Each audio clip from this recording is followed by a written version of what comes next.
안녕하십니까. 다시 제주 4.3 사건 문과 답 시간입니다. 자, 질문 102번째입니다. 102번째. 당시 경찰 자료에 중앙당 지령을 입증하는 기록이 있나요? 당시 경찰에 중앙당 지령을 입증하는 기록이 있나요? 이런 질문입니다. 답은 이렇습니다. 경찰은 공공의 안녕질서 유지가 사명입니다. 따라서 그 본연의 직무상 4.3이 발생하기 훨씬 이전부터 직접 공공의 위해 세력에 대한 정보를 수집하고 범법자를 수사, 검거, 송치하며 진압작전을 수행했습니다. 경찰은 4.3의 시작부터 종결까지 모든 과정을 일지나 지시, 보고, 통보 형식의 문서로 처리하기 때문에 가장 원초적인 문서가 많이 있어야 함에도 불구하고 남아있는 문건이 별로 없다는 겁니다. 그간 4.19 등 정치적 변혁기나 정권 교체기에 문서가 노출될 경우 문책이나 무리를 예상하여 일부러 폐기하였거나 6.25 전쟁 등 어쩔 수 없는 이유로 그나마 보존 관리되던 기록마저 당연히 폐기 또는 멸실되었던 겁니다. 그나마 남아있던 문서도 어떤 경로를 거쳐서 개인에게 넘어간 경우도 있어서 자료 획득에 대단한 어려움이 있습니다. 극소수의 대공 업무에 종사하던 경찰관이 개인적으로 경찰 기록을 복사해 놓은 남로당 제주도당, 제주특별위원회, 인민해방군, 혁명투쟁위원회, 구국투쟁위원회의 간부 명단과 기타 단체의 명단 중 극히 일부만 간혹 나오는 수준입니다. 따라서 경찰 기록에서 남로당 중앙당이 제주도당에 하달한 4.3 지령문이나 증거 서류를 아직 찾지 못하고 있습니다. 그러나 4.3 지령과 관련된 문서는 제주 4.3 평화재단에서 많은 자료를 수집 관리하는 것으로 알고 있으며 3.1 기념투쟁 지령서나 제주도 인민유격대 투쟁보고서, 미군정청 자료는 속속 나오고 있는 실정입니다. 자, 다시 질문 103번째가 되었습니다. 당시 미군정 자료에 중앙당 지령과 관련된 기록이 있나요? 이런 질문입니다. 자, 답변을 보겠습니다. 미군정 자료에 남로당 중앙당이 지령한 기록들을 살펴보겠습니다. 그래서 이것이 이제 다섯 가지로 분류되어 있습니다. 미군정 자료에 중앙당 지령과 관련된 기록을 다섯 가지로 보고 있습니다. 첫 번째 기록입니다. 1948년 1월 22일 제주도 조천에서 열린 남로당의 비밀 모임을 급습을 하게 됩니다. 그래서 입수된 여러 문서 가운데 특별 문서 내용의 일부를 다음과 같습니다. 기억. 48년 6월 중순부터 3월 5일 사이에 제주도 전역에서 폭동을 시작하라. 니은. 경찰 간부와 고위 관리들을 암살하고 경찰 무기를 노획하라. 디귿. 유엔 한국임시위원단과 총선거 군정을 반대하라. 인민공화국을 수립하라. 이런 문건이 발견되었습니다. 정부 보고서는 이 군정 보고서를 C3로 분류된 정보여서 가치가 없다고 많은 토를 달면서 평가절하하여 채택하지 않았습니다. 여기서 그 C3로 분류했다는 걸 좀 설명한다면 C3 미군정이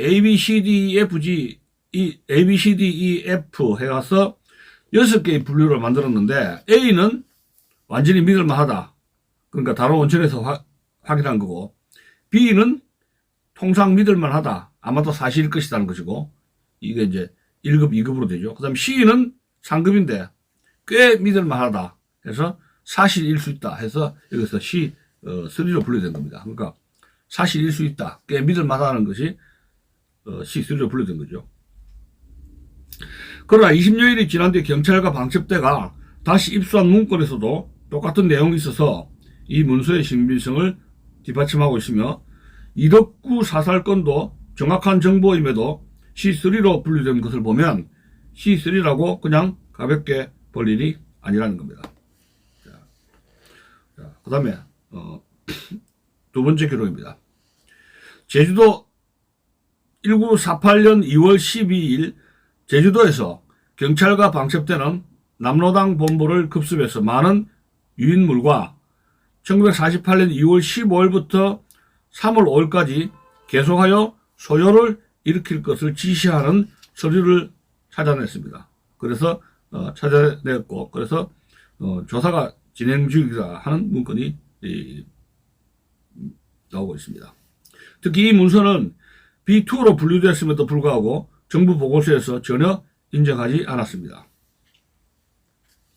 1948년 1월 22일 새벽 3시 경찰이 남로당 본부를 급습하여 남로당 제주도당 간부 106명을 검거하고 26일까지 115명을 추가 검거하여 총 221명을 검거하면서 2월 중순부터 3월 5일 사이에 폭동을 일으키라는 2건의 지령문을 입수하였습니다. 여기에 대해서 서상준 박사가 쓴 제주도 4.3 사건에서는 이런 말을 하고 있어요. 남조선 노동당 제주도위원회의 집회에서 간부들이 대량 검거됨으로써 1948년 2월 중순에서 3월 5일 사이에 무장봉기하라는 지시는 이행되지 못했고 1948년 4월 3일로 연기된 것으로 판단된다.